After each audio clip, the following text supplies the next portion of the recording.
अस्सलामुअलैकुम to all student. आज हम अपना लेक्चर नंबर 4 देखेंगे मैट्रिक क्लास के chapter number 3 coordination and control का। तो जो आज हमारा टॉपिक है वो है ह्यूमन नर्वस सिस्टम।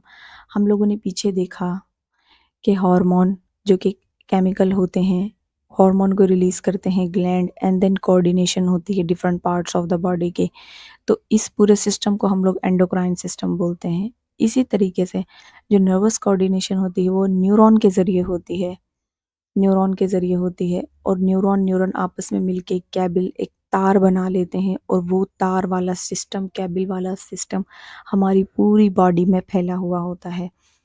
तो जो ये सिस्टम होता है पूरा, इसको हम लोग नर्वस सिस्टम बोलते हैं। आज हम लोग पढ़ेंगे ह्यूमन नर्वस सिस्टम। अब human nervous system like other vertebrates, जो ह्यूमन नर्वस सिस्टम है वो दूसरे वर्टिब्रेट्स की तरह, दूसरे वर्टिब्रेट में हमारे पास आ जाते हैं जो फिश, मतलब वर्टिब्रेट्स हम उनको बोलते हैं जिनके पास वर्टिब्रल कॉलम होती है, जिनके पास रीढ़ की हड्डी होती है, जैसे कि फिशेस हो गई, मैमल्स हो गई, या रिप्टाइल्स आ जाते हैं इसमें। तो जो इनकी तरह जो ह्यूमन है उनके पास भी सेंट्रलाइज टाइप का नर्वस सिस्टम होता है।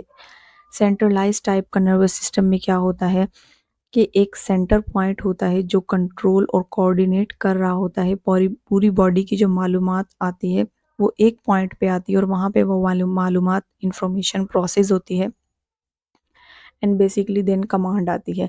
मतलब जो इन्फॉर्मेशन होगी, जो मालूमात होगी, वो एक सेंटर पॉइंट पे आएगी बॉडी के। अगर हम अपनी बॉडी में देखें, हमारी बॉडी के अंदर सेंटर पॉइंट क्या है, बॉडी के अंदर जो बीच में है वो है हमारा स्पाइनल कॉर्ड, एंड हमारा जो ब्रेन है वो बॉडी का सेंटर पॉइंट है।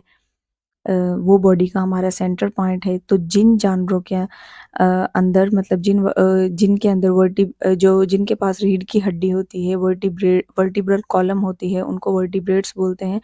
और वर्टिब्रेट्स के पास सेंट्रलाइज टाइप का नर्वस सिस्टम होता है। मतलब बॉडी का एक सेंटर पॉइंट होता है या मरकजी पॉइंट होता है जहाँ से सारी इंफॉर्मेशन आती है, प्रोसेस होती है, एंड देन कमांड बनती है।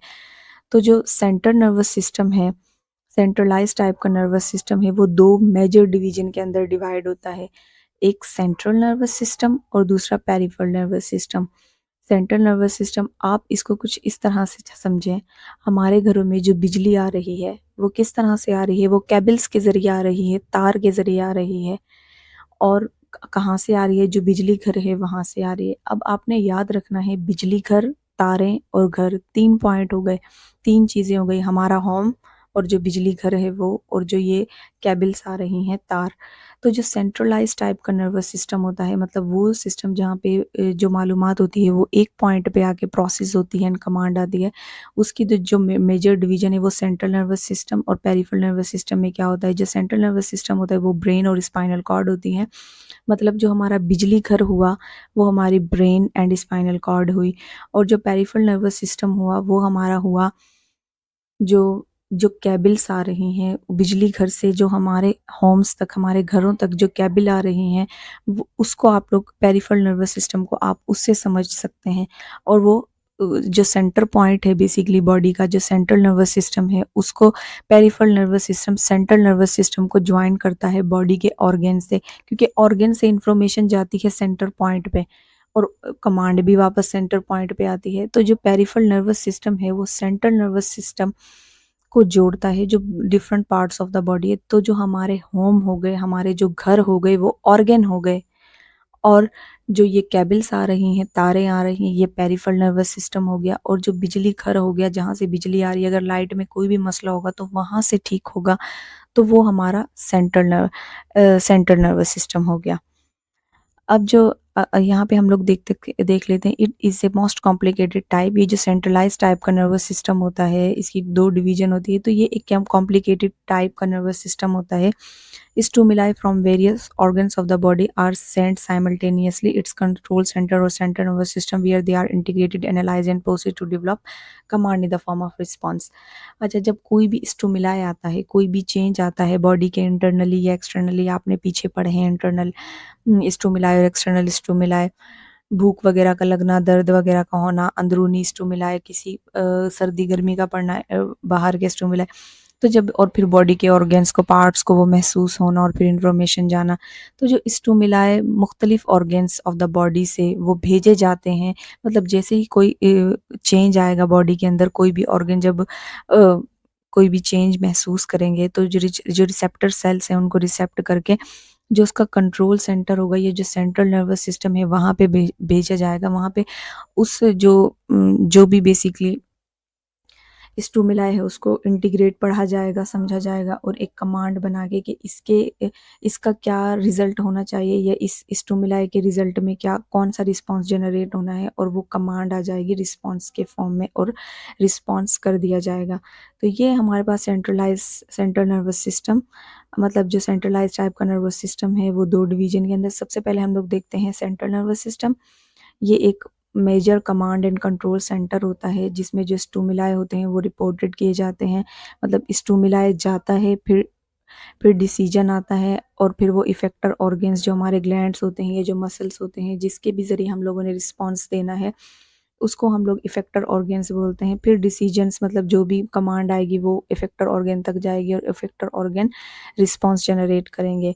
तो ये दो मेन कंपोनेंट्स के अंदर पे मुश्तमिल होता है जिसमें हमारे पास ब्रेन आ जाती है और स्पाइनल कॉर्ड आ जाता है। अच्छा, आप लोगों ने यहाँ पे एक बात देखनी है कि हम लोगों ने यहाँ पे सेंट्रलाइज़ टाइप का नर्वस सिस्टम देखा जो कि वर्टिब्रेट्स के अंदर होता है, जिनकी वर्टिब्रल कॉलम होती है, रीढ़ की हड्डी होती है। अब जो मेनली जो इनवर्टिब्रेट्स होते हैं, जिनकी रीढ़ की हड्डी नहीं होती है, उनके अंदर डिफ्यूज़ टाइप का नर्वस सिस्टम होता है। जो दूसरी टाइप है नर्वस सिस्टम की वो डिफ्यूज़ टाइप का नर्वस सिस्टम होता है।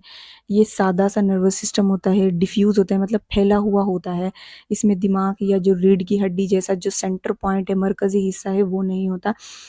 ये ज़्यादातर जो सादे जानवर होते हैं जैसे कि हाइड्रा हो गया, स्टारफिश हो गई, ये उनके अंदर होता है। मतलब कोई दिमाग या स्पाइनल कॉर्ड वाला पॉइंट नहीं होता इनमें।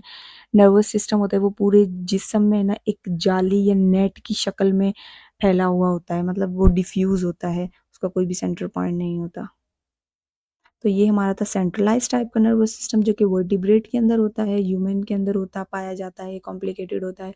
और जो डिफ्यूज़ टाइप का दूसरे टाइप का नर्वस सिस्टम है तो बेसिकली मेनली इनवर्टिब्रेट्स के अंदर पाया जाता है। इस टाइप का नर्वस सिस्टम है जो हम लोगों ने अभी देखा, उसकी हम लोग डिवीजन को देख लेते हैं डायग्राम के ज़रिए। जो नर्वस सिस्टम है वो दो डिवीजन्स के अंदर डिवाइड है, एक सेंट्रल नर्वस सिस्टम और दूसरा है पेरिफेरल नर्वस सिस्टम। अब जो सेंट्रल नर्वस सिस्टम है मज़ीद इसकी दो डिवीजन से दो चीज़ों में डिवाइड है, ये ब्रेन एंड स्पाइनल कॉर्ड। जो हमारी अगली वीडियो होगी उसमें हम लोग ब्रेन को देखेंगे, ब्रेन के डिफरेंट पार्ट्स को देखेंगे और ब्रेन की बेसिकली डिटेल में स्टडी करेंगे। और दूसरा spinal cord. Peripheral nervous system में बेसिकली सोमैटिक नर्वस सिस्टम और ऑटोनॉमिक नर्वस सिस्टम, इसकी जो मज़ीद दो डिवीजन्स हैं। आप इसको छोड़ दो क्योंकि ये अभी आपके सिलेबस में नहीं है, आप यहीं तक इसको देखो। अच्छा, जो सेंट्रल नर्वस सिस्टम है और पेरिफेरल, अब पेरिफेरल जो नर्वस सिस्टम है वो मैसेजेस लेकर जाता है सेंट्रल नर्वस सिस्टम से, और फिर सेंट्रल नर्वस सिस्टम जो कमांड देता है उसको भी वापस लेकर आ रहा होता है क्योंकि ये ऑर्गन को जोड़ता है सेंट्रल नर्वस सिस्टम से। मतलब जो पेरिफेरल नर्वस सिस्टम है ये कनेक्ट करता है ऑर्गन को सेंट्रल नर्वस सिस्टम से। आप इसको इस तरह से समझो, एक हमारा घर हुआ, होम हमारा, दूसरा हुआ बिजली घर और एक हुए तार। अब जो सेंटर पॉइंट है जहाँ से बिजली आ रही है, अगर लाइट डिम है, कोई भी मसला है लाइट में, पूरे मोहल्ले की वहाँ से, पूरे शहर की वहाँ से लाइट आ रही है, तो वो सेंटर पॉइंट हो गया उसका तो ये हो गया सेंट्रल नर्वस सिस्टम। अब वो जो तारें आ रही हैं हम लोगों ने अभी अभी भी पढ़ा है, तो वो पेरिफेरल नर्वस सिस्टम, और जो ऑर्गन हो गए वो हमारे घर हो गए। तो वो जो मैसेजेस हो गए तो मतलब उस तार के ज़रिए, अब वो उस तार के ज़रिए मैसेज आएँगे भी और जाएँगे भी। तो पेरिफेरल नर्वस सिस्टम मैसेजेस को सेंट्रल नर्वस सिस्टम से ऑर्गन तक पहुँचाता है और फिर अगर ऑर्गन कोई भी स्टिमुलाई महसूस करे तो उसको सेंट्रल नर्वस सिस्टम तक पहुँचाता है। अच्छा, जो मेनली हमारे फंक्शंस होते हैं वो ब्रेन से कंट्रोल हो रहे होते हैं, डिसीजन मेकिंग, इन्फॉर्मेशन जो भी प्रोसेसेस वगैरह होते हैं वो ब्रेन से हो रहे होते हैं। जो स्पाइनल कॉर्ड होता है उससे कोई भी फंक्शन वगैरह, डिसीजन वगैरह ज़्यादा कंट्रोल नहीं होते, वो सिर्फ वो कनेक्ट करती है ब्रेन को पेरिफेरल नर्वस सिस्टम से। मतलब जो ये केबल्स का, जो तारों का जो एक वो है स्ट्रक्चर जो पूरी बॉडी में फैला हुआ है, उसको कनेक्ट करती है ब्रेन से। मतलब ये एक पाथवे की तरह काम करती है, एक रास्ते की तरह काम करती है। अब इसकी दो डिवीजन है, somatic nervous system, autonomic nervous system. इसमें बेसिकली जो वॉलेंट्री मसल्स होती हैं उसकी इंफॉर्मेशन वो सेंट्रल नर्वस सिस्टम तक पहुंचाती है, और इसमें जो ये कंट्रोल करती है इनवॉलेंट्री बॉडी फंक्शंस की जो इंफॉर्मेशन होती है वो नर्वस सिस्टम तक पहुंचाती है। फिर सेंट्रल नर्वस सिस्टम से बेसिकली कमांड या इंफॉर्मेशन आती है। के इनवॉलेंट मतलब ये इनवॉलेंट्री फंक्शंस में इन्वॉल्व होती है, ये वॉलेंट्री मसल्स के। वॉलेंट्री में मतलब हमारा खाना, उठना, बैठना, बोलना, ये हमारे कंट्रोल के अंदर होता है। जो स्केलेटल मसल्स होती हैं जो इस चीज़ को कर रही होती हैं, और ऑटोनॉमिक नर्वस सिस्टम जिससे हमारा ब्रीथिंग हो गया, डाइजेशन हो गया, ये जो प्रोसेसेस होते हैं ये बेसिकली ऑटोनॉमिक नर्वस सिस्टम इसको कंट्रोल कर रही होती है। तो ये था, इसको आप कॉपी पे उतार लें, इसको याद करें, इस डायग्राम को अच्छे तरीके से, ताकि आपको ये चीज़ समझ में आए।